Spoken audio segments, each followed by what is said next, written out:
우리에게 주신 말씀에 근거하여 교회 예배당은 성황당이 아닙니다 라는 다소 도발적인 제목으로 하나님의 은혜를 함께 나누고자 합니다. 종교개혁 기념주의를 맞이하여 우리의 신앙 생활을 돌아보고자 합니다. 우리의 모습에서 개혁되어야 할 부분은 없는지, 그리스도인에게 개혁이란 무엇일까요? 이 질문에 대한 답을 찾기 위해 우리의 신앙의 핵심인 예배의 본질이 무엇인지를 살펴보고자 합니다. 언젠가부터 우리의 예배는 하나님을 영화롭게 하기보다는 예배자 자신을 감동시키는 데 초점을 맞추기 시작하였습니다. 예배의 중심 목적이 하나님을 영화롭게 하는 것보다 사람에게 감동을 주는 것으로 중심의 축이 옮겨가는 것 같아 심히 걱정이 됩니다. 화려한 조명, 감동적인 음악, 유창하고 세련된 말솜씨가 예배의 중요한 요소가 되고 있지는 않는지요. 사람들은 자신을 감동시킬 수 있는 교회를 찾고 멋진 성가대와 훌륭한 설교를 쫓아다닙니다. 예배의 목적이 하나님의 영광을 찬양하는 것에서 사람인 자신을 감동시키고 만족시키는 것으로 예배의 목적이 바뀐 것입니다.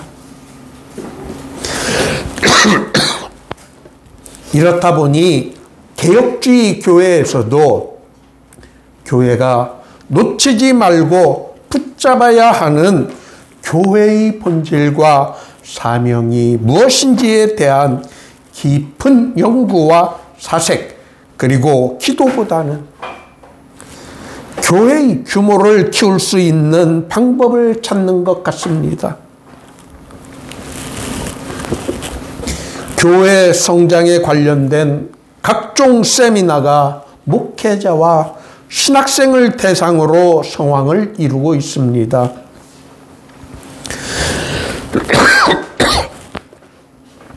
많은 교인을 모으는 것이 목회에서 성공의 잣대가 되고 있는 시대에 종교개혁 기념주일은 우리에게 묻습니다. 성경의 가르침을 제대로 따르고 있는가? 예수님의 이 말씀을 우리는 기억해야 합니다. 아무든지 나를 따라오려거든 자기를 부인하고 날마다 제 십자가를 지고 나를 따를지어다. 예수님을 따르기 위해서는 고난의 십자가를 져야 함에도 불구하고 언젠가부터 번영을 추구하는 영광의 신학이 우리를 지배하고 있습니다. 사무엘 선지자는 하나님께서 기뻐하시는 제사가 무엇인지에 대하여 여호와께서 번제와 다른 제사를 그의 목소리를 청종하는 것을 좋아하심같이 좋아하시겠나이까? 순종이 제사보다 낫고 듣는 것이 순양의 기름보다 낫다라고 가르쳐 줍니다. 웨스트민스터 신앙 고백서가 가르치듯이 인간의 제일 되는 목적은 하나님을 영화롭게 하고 영원토록 그를 즐거워하는 일입니다. 그런데 우리의 예배에서 그 가장 제일 되는 목적 대신 우리의 욕구 충족의 수단으로 변질된 것은 아닌지 심히 우려스럽습니다. 예배의 목적은 감동이 있는 것이 아니라 하나님의 영광이며 예배는 인간의 유익을 위한 것이 아니라 하나님께 우리의 전 존재를 드리는 신앙의 응답에 있는 것입니다. 옛날마다 우리나라에는 마을마다 성황당이 있었습니다. 사람들이 그곳에서 자기의 복과 안녕을 빌었습니다. 오늘 우리의 교회가 혹시 그런 모습으로 변하고 있지는 않습니까? 하나님을 경배하기보다는 내가 위로받고 내가 감동받고 내가 만족하기 위한 목적으로 예배를 드리고 있지는 않습니까? 그것은 교회가 아니라 성황당이 되고 맙니다. 우리 시대의 개혁의 대상은 교회를 인간의 욕망을 위한 성황당으로 이용하고 그렇게 하도록 부추기는 신학입니다. 개혁교회의 예배의 중심은 언제나 하나님의 말씀이었습니다. 말씀이 빠진 예배는 껍데기이며 말씀 없는 감동은 잠시의 감정일 뿐입니다. 바울 사도는 로마서에서 이렇게 선언합니다. 믿음은 들음에서 나며 들음은 그리스도의 말씀으로 말미암느니라.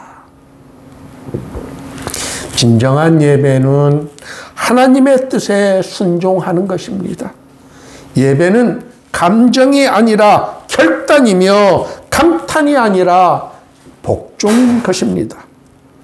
우리가 하나님을 영화롭게 하는 것은 그분의 뜻 앞에 겸손히 무릎을 꿇을 때입니다.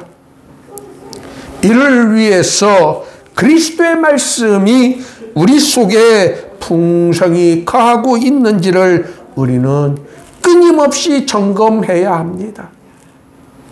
모든 지혜로 피차 가르치며 권면하며 시와 찬송과 신령한 노래를 부르며 감사하는 마음으로 하나님을 찬양하고 있는지 우리는 철저하게 살펴보아야 합니다. 예배가 하나님을 찬양하기보다는 사람을 감동시키기 위한 것으로 되고 있지는 않습니까? 오늘 본문 3장 16절 감사하는 마음이란 하나님께서 우리를 이처럼 사랑하사 독생자를 주신 것에 대한 감사로 구원의 은혜에 대한 감사하는 마음이 먼저 전제되어야 한다는 것을 가르쳐 줍니다. 우리가 드리는 예배에서 오늘 본문의 가르침이 지켜지고 있을까요?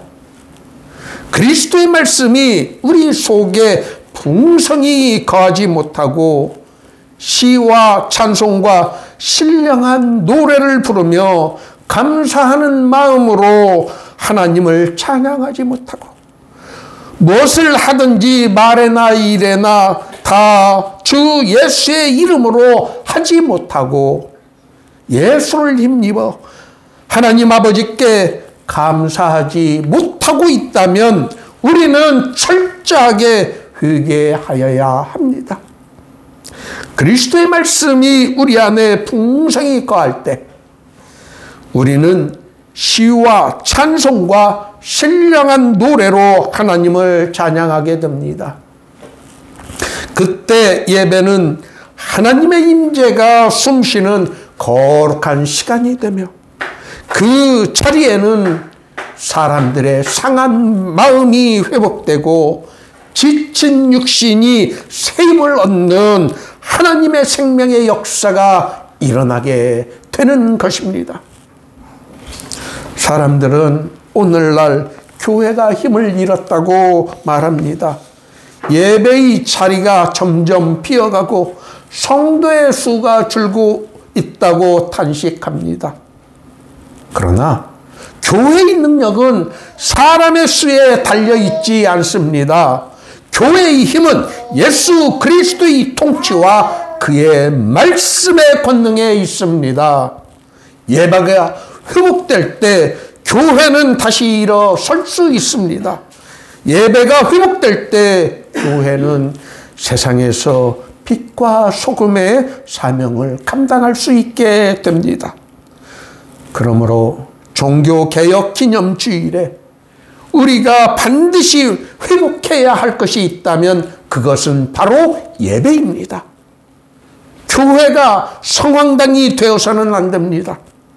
하나님을 영원롭게 하고 말씀에 순종하고 그리스도의 사랑과 감사로 충만한 교회로 바로 서야 하는 것입니다. 기독교의 개혁에서의 본질은 하나님의 말씀에 복종하고 하나님의 뜻을 분별하고 성경의 가르침을 따르는 것에 있습니다. 교회는 이를 위해 끊임없이 예수 그리스도의 말씀으로 개혁되어야 합니다. 특별히 우리의 예배가 개혁되어야 합니다. 오늘 모두의 교회 예배에 참석하신 여러분 모두가 이렇게 외칠 수 있기를 바랍니다. Soli Deo Gloria, 오직 하나님께 영광을.